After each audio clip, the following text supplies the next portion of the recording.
네, 할렐루야. 네, 이 자리에 함께 하신 모든 분들을 주님의 이름으로 환영하고 축복합니다. TV 예능 프로그램 가운데 나 혼자 산다라고 하는 프로그램이 있습니다. 한 번쯤 보신 분들이 계실지 모르겠는데요. 참 도발적인 제목이다 이런 생각을 합니다. 나 혼자 산다니. 이 세상에 혼자 사는 사람은 없습니다.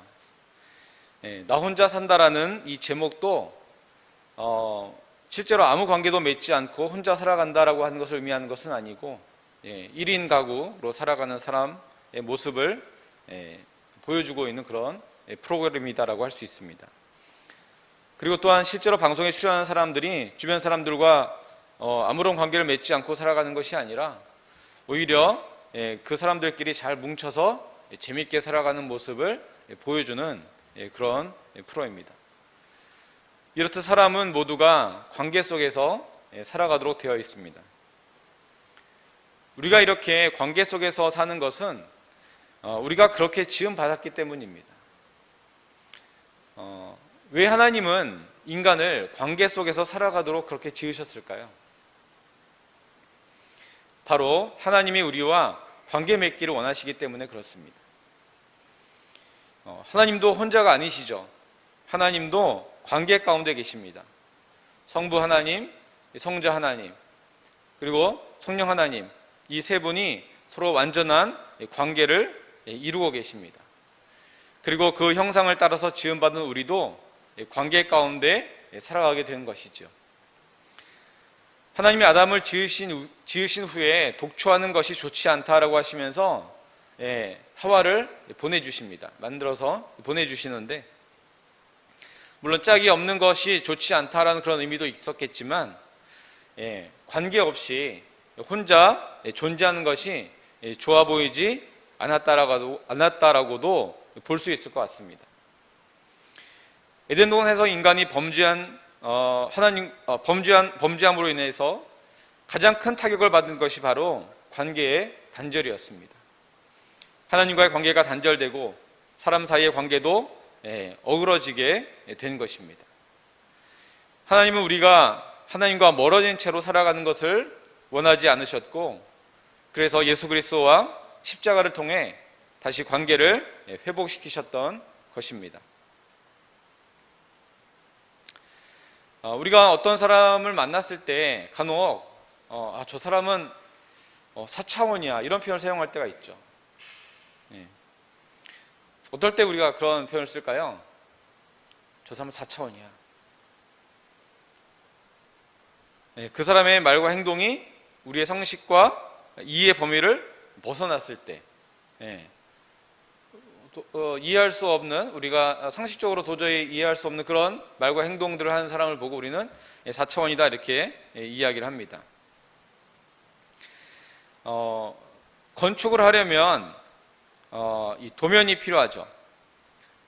건축물은 다 이 3차원으로 생겼는데 3차원 건물인데, 물론 모형으로 만들 수 있겠지만 많은 사람이 공유하기가 어렵습니다. 그래서 이 종이와 같은 2차원 평면의 건축물을 표현한 것이 도면이 되는 것이죠. 평면도라고 하는 이 도면이 됩니다. 하나님이 하나님을 인간의 수준으로 이해시키기 위해서 하시는 방법을 우리는 계시라고 합니다. 지난 시간에도 우리 이 가정을 통해서 하나님께서 계시하고 있는 부분들을 우리 말씀해 주셨었는데요. 하나님께서 자연을 통해서 또 말씀을 통해서 하나님을 계시하십니다. 뿐만 아니라 하나님과 우리의 관계를 계시하기 위해서 하나님은 특별한 관계를 창조하셨습니다. 이 부부라고 하는 이 관계는 이 세상의 모든 관계들 가운데 매우 독특한 관계입니다. 어떤 관계도 이 부부라고 하는 이 관계와 비교될 수 없는 아주 독특한 이 관계예요. 가깝다라고 하면 한없이 가깝고, 또 멀어지려고 하면 한없이 멀어질 수도 있고, 하여튼 말로 다 표현할 수 없을 만큼 아주 독특한 관계입니다. 그런 생각을 해보았어요. 만약에 단순히 생육하고 번성하는 것이 목적이라면 굳이 이런 부부라는 관계를 만드실 필요가 있었을까? 좀 더 효율적인 다른 방법들도 많이 있었을 것인데 굳이 부부라는 관계를 만드신 이유가 무엇일까? 우리는 구원을 받으면 그리스도와 연합을 한다라고 이야기합니다. 주님이 내 안에 계시고 내가 주님 안에 산다라고 이야기하죠. 도대체 이게 무슨 말입니까? 내가 주님 안에 있는데 주님은 또 내 안에 계시고 어떤 관계인 거예요 도대체? 우리 머리로 잘 이해가 되지 않습니다. 그렇죠? 그리스도와 연합이라고 하는 이 관계에 대한 이해를 돕고자 창조하신 관계가 바로 저는 부부관계라고 생각을 합니다. 그래서 예수님을 성경에 보면 예수님을 신랑이라고 표현하고 우리를 신부라고 하는 그런 표현이 나옵니다. 교회에 여성 성도가 대체로 남성 성도보다 많잖아요. 저는 이유가 있는 것 같습니다. 옆에 같이 살고 있는 원수를 쳐다보다가 예수님을 나의 신랑이라고 하니까 얼마나 좋아요. 옆에 있는 원수 쳐다보다가 옆에 있는 이 남편이 속을 썩여도 예수님이 내 신랑이다라고 이렇게 생각하면 예수님이 내 마음 아시지 라고 하면서 위로받고 힘을 얻습니다. 남성 성도들에게 예수님이 신랑이고 내가 신부다라고 하는 것은 참 받아들이기 어려운 이 명제인 것 같아요. 여성들은 이렇게 막 예쁜 드레스 입고 예수님 팔짱 탁 끼고 이렇게 거니는 거 생각하면 막 이게 상상만 해도 막 즐겁잖아요. 엔돌핀이 막 솟잖아요. 남성들은 소름 돋아요. 그래서 저는 여기 나와 계시는 우리 남성 성도분들을 칭찬합니다. 그 어려운 걸 해내고 계신 분들이에요. 또한 우리는 하나님을 아버지라고 부르죠. 이 부모와 자녀라고 하는 이 관계도 하나님과 우리의 관계를 이해시키고자 하나님이 창조하신 관계인 것입니다. 우리가 자녀를 바라보는 마음이 하나님이 우리를 바라보시는 이 마음으로 우리가 배울 수 있는 것이고, 또 반대로 속을 썩이는 자녀를 보면서 내가 하나님 속을 얼마나 썩이고 있는지 우리는 배울 수가 있습니다. 반대로 적용하시면 안 되고요. 속을 썩이고 있는 자녀를 보면서 하나님 나를 이렇게 보시는구나 이렇게 생각하시면 안 되고요. 하나님이 이 자녀를 통해서 우리가 하나님의 마음을 배우는 것이 많이 있습니다. 그래서 저는 가급적 청년들에게 결혼도 하고 자녀도 낳으라고 그렇게 권합니다. 단순히 생육하고 번성을 하는 말씀 때문이 아니라 바로 이 부부의 관계를 통해서, 또한 부모와 자녀의 관계를 통해서 하나님에 대한 이해의 폭이 훨씬 넓어지기 때문에 그렇습니다. 하나님에 대한 이해의 폭이 굉장히 풍성해지는 것을 경험할 수 있는 것입니다. 창세기에 보면 하나님께서 아브라함의 믿음을 시험하시는 장면이 나옵니다. 하나님께서 100세에 주셨던 아들 이삭을 바치라고 말씀을 하시죠. 그리고 이 아브라함이 그 말씀에 순종하는 모습이 성경에 나와 있습니다. 결혼 전에는 이 말씀을 대할 때 아브라함의 믿음이 참 대단하다, 놀랍다 이렇게 생각을 했었어요. 그런데 결혼을 하고 자녀를 낳고 나서 어느 날 이 말씀을 보게 되었는데 화가 나는 거예요. 아니, 믿음을 시험할 방법이 이것밖에 없으셨는 건가? 아버지에게 자녀를 주기라고 하는 건 너무 잔인하다. 우리 하나님이 이렇게 잔인한 분이셨나?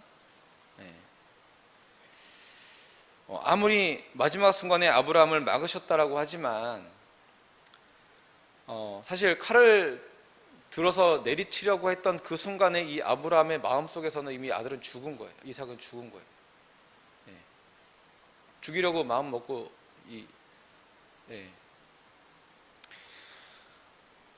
또 이거를요, 헤브리서는 아주 예쁘게 포장을 합니다. 아브라함은 하나님이 이삭을 다시 살리실 걸 믿었다는 거예요. 예. 그래서 그렇게 할 수 있었다는 거예요. 예. 아니, 우리는 예수님이 부활하셨다고 성경에 이렇게 버젓이 써 있어도 믿어질까 말까인데, 이전에 부활한 사람을 본 적도 없는 아브라함이 부활을 믿고 자식을 주기로 했다는 게 이게 말입니까? 제 생각이 그랬다는 거예요. 제 생각이. 예. 성경이 그렇다는 게 아니라. 예. 설사 알았다 한들 이게 쉬운 일이냐는 거예요. 이게 이제 모태신앙이 좀 무서운 게요. 이런 마음이 들면 하나님 나빴다, 그리고 이렇게 하나님 떠날 만도 한데, 모태신앙이다 보니까 이게 떠나지지는 않고 고민하기 시작하는 거예요. 왜 그러셨을까? 이유가 있지 않을까?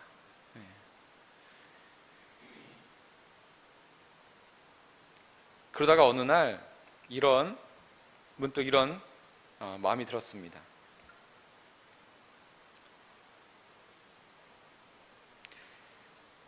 나도 내 독생자를 십자가에 죽도록 내어주는 것이 쉽지 않았다. 하나님이 세상을 이처럼 사랑하사 독생자를 주셨으니 우리는 독생자를 주신 하나님의 그 사랑이 쉽다라고 생각해요. 신이니까, 부활할 걸 아셨으니까 쉽다라고 우리는 그렇게 단정 짓습니다. 하나님은 그 마음을 우리와 나누길 원하셨구나. 이 땅에 살아가는 사람 중에 한 명이라도 그 마음을 알아주길 바라셨구나. 자녀를 낳고 키워보니까 깨달아지는 하나님의 마음이 있더라는 거예요. 하나님이 이렇게 인간 사이의 관계를 통해서 우리가 하나님을 더 잘 이해할 수 있도록 이렇게 우리에게 계시하고 계시다라는 것입니다. 이렇게 하나님과 우리 사이의 관계를 이해하는데 도움이 되는 관계 중에 오늘 본문에 나와 있는 관계가 오늘 본문에 나와 있는 바로 주인과 종의 관계입니다. 바울은 자신을 소개할 때마다 스스로를 하나님의 종이라고 그렇게 표현을 했습니다. 나를 하나님의 종이라고 말한다면 하나님은 나의 주인이 되는 것이죠. 우리는 주님이라는 표현을 많이 사용합니다. 그 말을 할 때마다 하나님은 나의 주인이다라고 고백하고 있는 것입니다. 그렇죠? 네. 주님이라고 우리가 부르는 것은 하나님은 나의 주인입니다라고 고백하고 있는 거예요. 그런데 사실 우리에게 종과 주인의 관계는 그렇게 긍정적인 의미는 아닙니다. 우리가 일반적으로 알고 있는 이 종이라는 개념이 그렇게 긍정적이지 않아요. 왜 그런가 하면 우리가 생각하는 종은 대체로 노비나 노예를 떠올립니다. 그렇죠? 우리가 과거 우리 이제 조상들이 생각했던 이 종이라고 하는 개념은 노비라고 하는 그런 개념으로 볼 수가 있고, 또 서양에서 아프리카 노예들을 데려다가 이렇게 혹독하게 다루는 그런 모습들을 우리는 생각을 합니다. 그래서 그러다 보니까 주인은 종의 자유를 박탈하는 그리고 구속하는 그런 이미지가 강해요. 그래서 주인과 종의 이미지를 가지고 하나님과 우리의 관계를 설명하려고 하면 참 불편한 마음이 드는 것도 사실입니다. 그런데 이 성경에서 말하는 종은 사실은 노비나 노예와는 좀 차이가 있습니다. 성경에서 말하는 종은 주인의 것을 맡아서 관리하는 청지기에 더 가까운 모습입니다. 예수님께서 달란트 비유를 말씀을 하실 때 종들에게 재산을 맡기는 그런 모습이 있어요. 그러니까 그냥 우리가 생각했던 노비나 노예라면 절대 주인의 재산을 맡기지 않겠죠. 그런데 예수님께서 재산을 맡기는 그런 장면이 나옵니다. 이 재산을 맡길 때 한 달란트, 두 달란트, 다섯 달란트 이렇게 맡기잖아요. 예. 주일학교 선생님들 해보신 분들은 알 거예요. 주일학교에서 이렇게 아이들에게 달란트 이렇게 나눠주고 막 이러는데요. 1달란트 정말 하찮아요. 예, 주일학교에서는. 그런데 이 과거 예수님 당시에 이 1달란트는요, 작은 돈이 아니었습니다. 1달란트를 보통 6천 데나리온이라고 이야기를 하거든요. 6천 데나리온이면 한 데나리온이 하루 품삯이니까 거의 20년에서 한 24년치 연봉이다 이렇게 생각하시면 됩니다. 1달란트가. 네. 적은 돈이 아니겠죠. 네. 본인의 연봉으로 한번 이렇게 계산을 해보시면, 네. 5달란트 받았던 종은 한 100년치 월급 받은 거예요. 네. 네. 어마어마한 돈을 받았던 것입니다. 그러니까 하나님의 종이라고 했던 바울도, 바울이 늘 자기 자신을 하나님의 종이다라고 표현을 하면서 그 동시에 또 무엇을 이야기하냐면, 나는 복음을 맡았다라고 이렇게 이야기를 합니다. 복음을 맡았다. 그러니까 하나님의 종인 나는 복음을 맡은 청직이다라고 하는 그런 모습으로 자기 자신을 보았던 것이죠. 그래서 우리가 이런 표현들을 우리는 많이 사용을 합니다. 하나님은 우리를 통해서 일하십니다. 우리는 하나님의 일꾼입니다. 우리는 하나님의 도구입니다. 이런 표현들을 우리는 자주 사용합니다. 어찌 보면 이런 표현들이 모두 하나님의 일을 맡은 청지기로 살아가는 하나님과 우리의 관계, 주인과 종의 관계를 나타내고 있는 그런 말들이라고 생각을 합니다. 지금 바울이 편지를 쓰고 있는 이 골로새에는 이 종이라는 신분이 존재를 했고, 또 그들의 이 상전도 존재를 했습니다. 심지어 그들이 교회 공동체 안에 함께 있기도 했어요. 바울은 이 상전과 종의 관계에 있는 이 성도들을 향해서 권면하고 있는 것이죠. 뭐라고 권면합니까? 잘해라. 잘해라 이렇게 권면해요. 상전은 상전으로서의 관계를 잘해라. 종은 종으로서 관계를 잘해라. 이렇게 이야기합니다. 상전과 종으로서의 관계를 잘함으로써 하나님과 나와의 관계에 대한 이해가 높아지고, 또 하나님과 나와의 관계가 돈독해진다라고 바울은 말하고 있는 것입니다. 바울이 먼저 종들에게 이야기를 합니다. 3장 22절과 23절 말씀을 제가 읽어보겠습니다.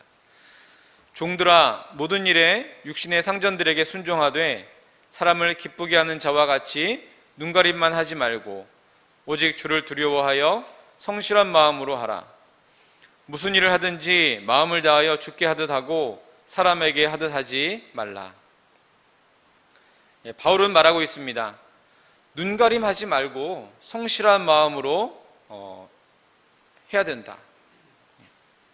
눈가림하지 말고 성실한 마음으로 너희가 맡은 일을 해라 라고 이야기합니다. 여러분, 눈가림하지 않고 성실한 마음으로 일하면 어떤 일이 벌어질까요? 몸이 피곤해집니다. 억울한 마음도 생겨요. 나만 이래? 저 사람은 땡땡이 치는데 나만 이렇게 열심히 일해? 우리는 스스로를 위로하죠. 하나님이 알아주신다.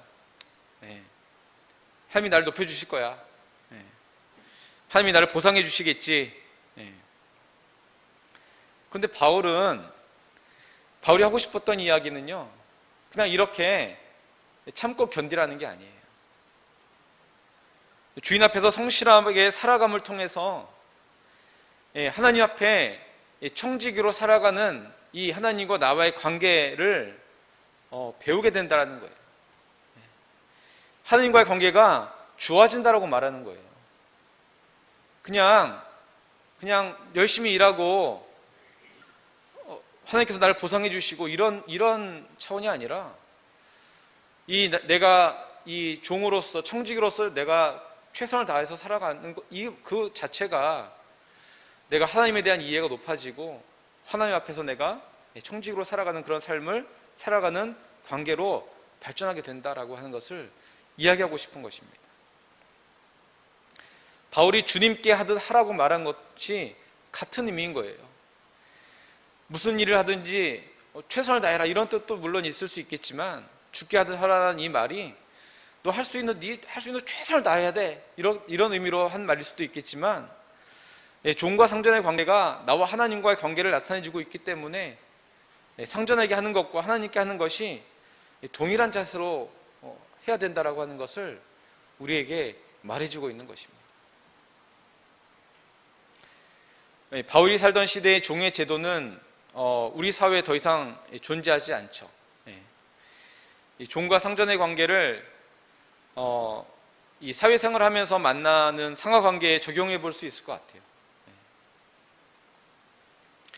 저도 이제 이렇게 또 주일에는 이렇게 사역을 하지만 주중에는 또 이제 회사에 나가서 일을 하고 있습니다.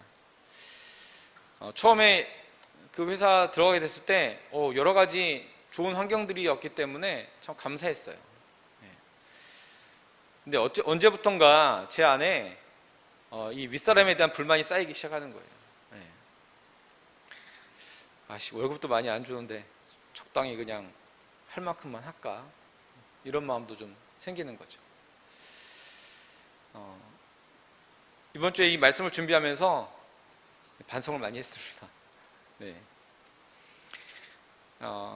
하나님이 청지기로 살아가는 그 자세 그대로 내가 회사에서 나에게 맡겨진 일을 청지기의 마음으로 감당해야 되는 것이구나. 저도 말씀을 준비하면서 저 역시도 그렇게 깨달아지더라고요. 이 상관을 하나님처럼 여기는 것과 함께 또 하나님을 상관으로 여기는 것도 우리에게는 필요한 것 같아요. 그러니까 우리의 육체의 상전을, 우리의 육체의 상관을 하나님처럼 여기듯이 마찬가지로 우리가 하나님을 상전 또는 상관처럼 여기는 마음도 필요하다 이 말입니다. 왜 그러냐면 우리가 입으로는 주님이라고 부르지만 그 호칭 안에 정말 하나님을 나의 주인이라고 하는 이 고백이 담겨져 있는지 모르겠는 거예요. 주님이라 부르지만 어찌 보면 우리는 해결사처럼 생각하고 있을지도 모르겠습니다. 하나님을 해결사로, 내 문제가 발생했을 때 언제든지 내 문제를 해결해주는, 언제든지 나타나는 해결사점으로 우리는 생각하고 있을지 모르겠어요. 오히려 세상의 상관을 대하듯이 하나님을 대하게 되면 우리의 자세가 좀 더 청지기스러울 수 있을 것 같아요. 우리가 회사에 가서 사장님한테 함부로 잘 안 하거든요.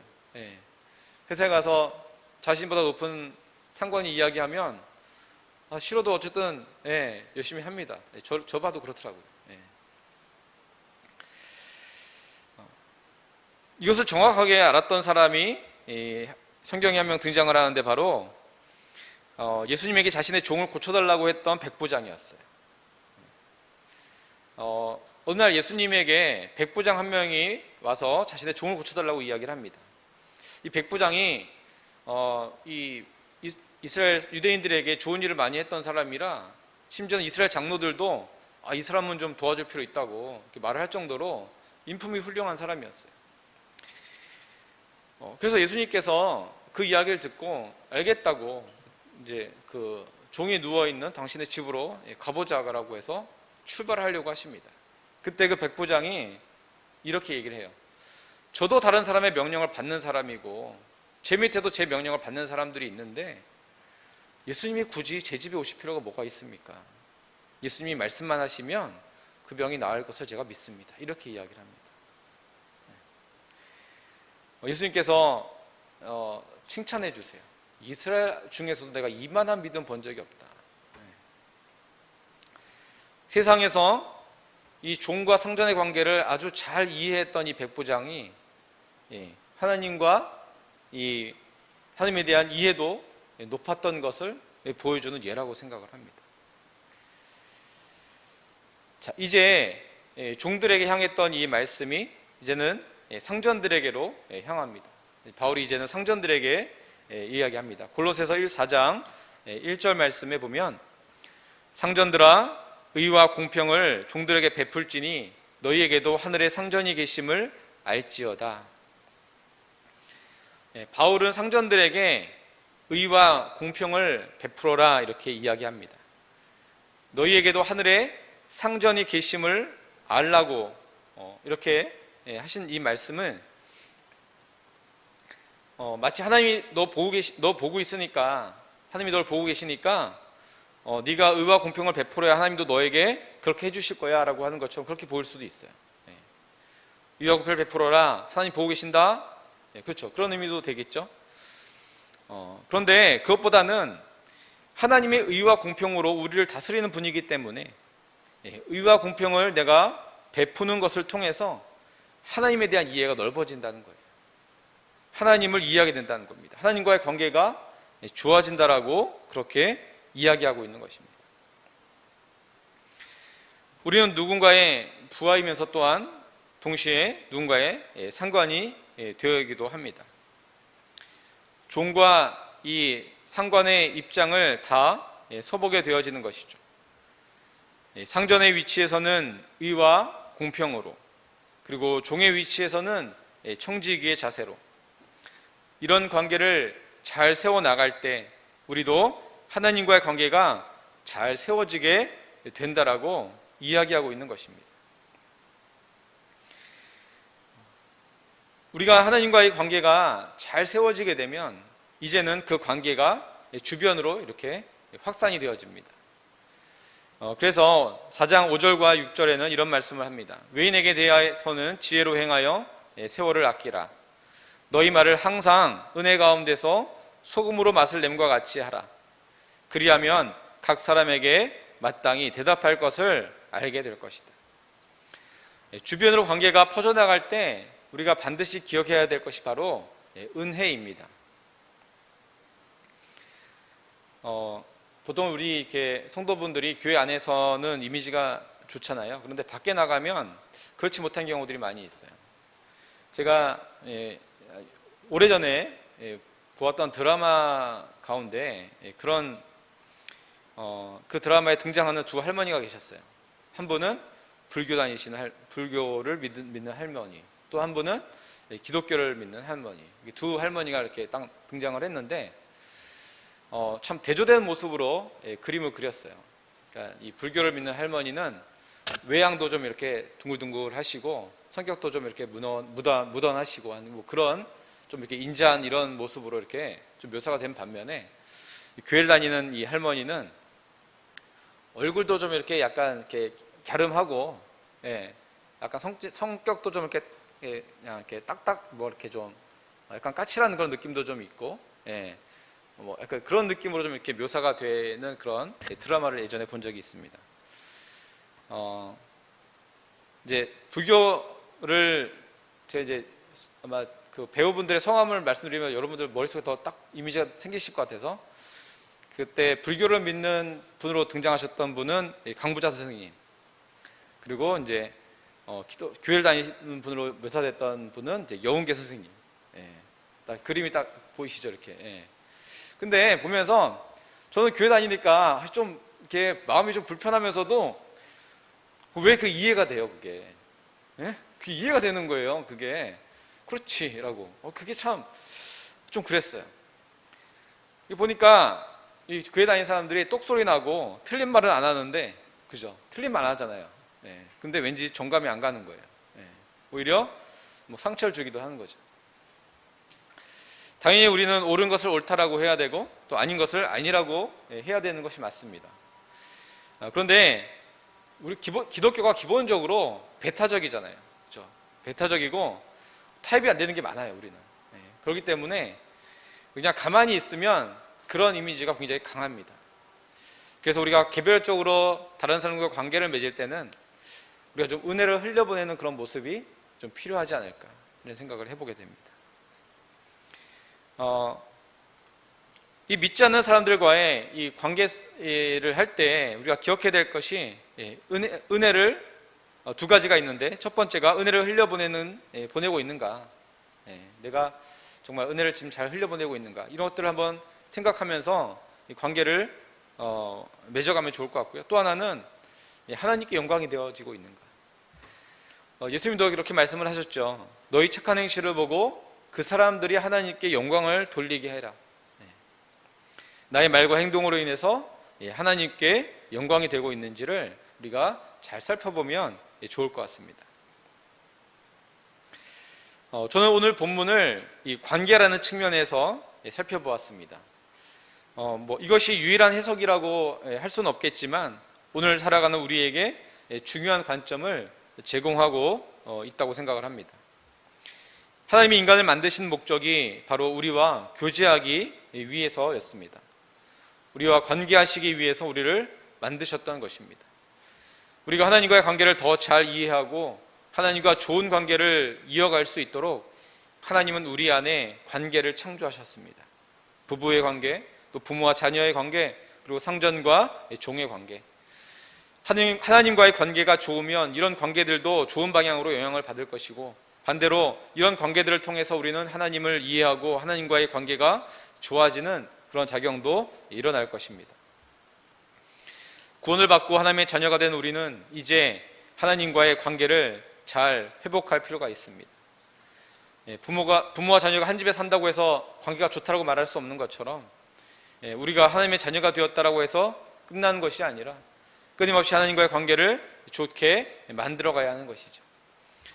가정과 사회 속에서 하나님이 창조하신 관계를 통해서 우리는 하나님과의 관계를 더 풍성하게 만들어갈 수 있습니다. 하나님과의 관계가 풍성해지지 않으면 우린 자꾸 억울해해요. 예수님 믿어서 환난이 찾아오는 게 아니라 예수님 믿는 것 자체를 환난으로 그렇게 여기게 되어지는 것입니다.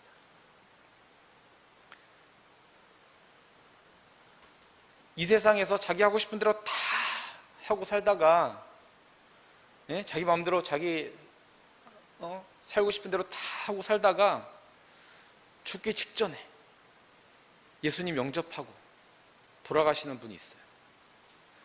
우리는 그런 분들을 보면서 어떤 생각이 듭니까? 부럽다?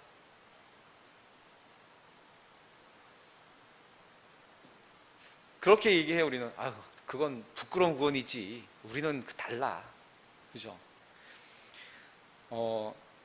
부끄러운 구원이라고 굳이 깎아내리는 것 자체가 이미 부럽다는 반증이에요.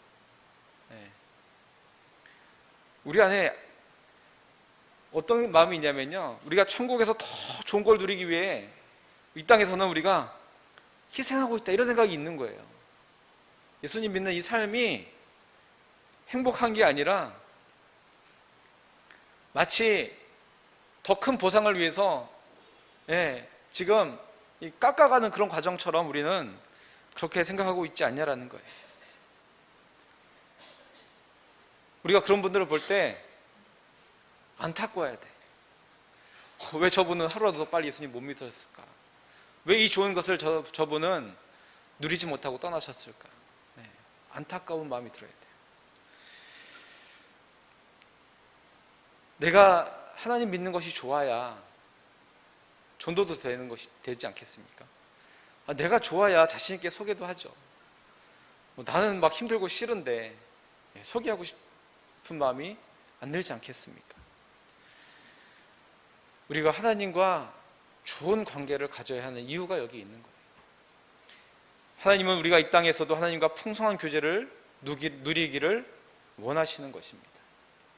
그러한 풍성한 교제를 누릴 때야 비로소 우리가 정말 이 땅에서도 천국에서 맛보는 그런 기쁨을 우리가 맛보면서 살아갈 수 있는 것이에요. 우리의 매일의 삶이 하나님과의 친밀한 관계 속에 살아가는 행복한 신앙생활이 되기를 간절히 축원합니다.